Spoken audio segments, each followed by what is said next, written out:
पुष्प है मन बस्ती में, नहीं बसी दूसरी आस्था करने।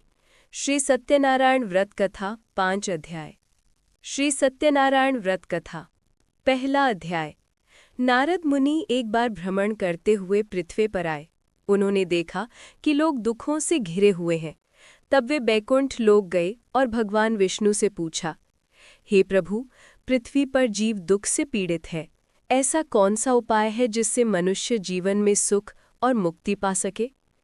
भगवान विष्णु ने कहा, हे नारद, मनुष्य यदि श्रद्धा और भक्ति से श्री सत्यनारायण व्रत करे, कथा सुने, प्रसाद ग्रहण करे और बांटे, तो उसके सभी संकट दूर हो जाएंगे और उसे मोक्ष की प्राप्ति होगी। दूसरा अध्याय। काशी नगरी में एक निर्धन ब्राह्मण रहता था।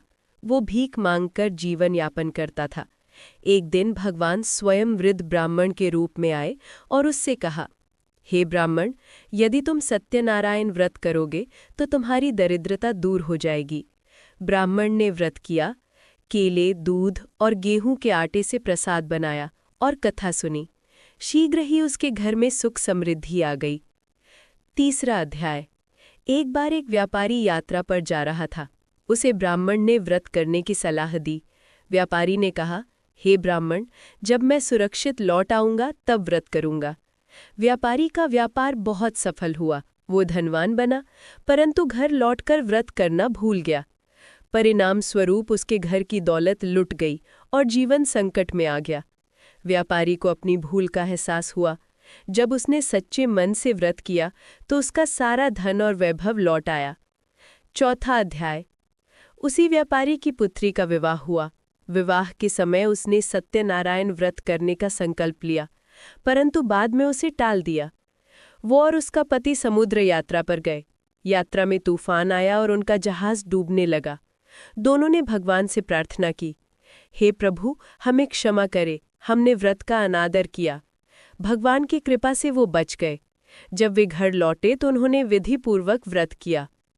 पांचवा अध्याय। एक राजा चंद्रकेतु भी था जिसने सत्यनारायण कथा का अनादर किया था। एक बार जंगल में शिकार करते समय उसे भूख लगी। उसने एक ब्राह्मण के यहाँ सत्यनारायण पूजा देखी और बिना प्रसाद खाए आगे बढ़ गया। राजा का सारा राज्य संकट में पड़ गया। दुश्मनों ने आक्रमण कर दिया और वह सब कुछ खो बैठा। तब उसे याद आया कि उसने प्रसाद का अनादर किया था। वो तुरंत वापस लौटा, कथा सुनी, प्रसाद ग्रहण किया और अपने अपराध की क्षमा मांगी। भगवान की कृपा से उसका राज्य वापस मिल गया और जीवन में सुख शांति आ गई। उपसंहार। इस प्रकार श्री सत्यनारायण व्रत कथा से ये शिक्षा मिलती है कि जो मनुष्य श्रद्धा, भक्ति और सच्चाई से भगवान की पूजा करता है, उसका जीवन सुख, शांति और समृद्धि से भर जाता है। लेकिन जो इस व्रत का अनादर करता है, उसे कष्ट उठाने पड़ते हैं। श्री सत्यनारायण आरती। आरती श्री सत्यनारायण जी की। जय लक्ष्मीपति दीन दयाला। जग में सुंदर हैं दो नाम, भक्तों के सुखदाता राम। सत्यनारायण सत्य है नाम, जपते नर होते सुखधाम। धूप दीप नैवेद्य लाऊं, भक्ति सहित मैं शीश नवाऊं। आरती श्री सत्य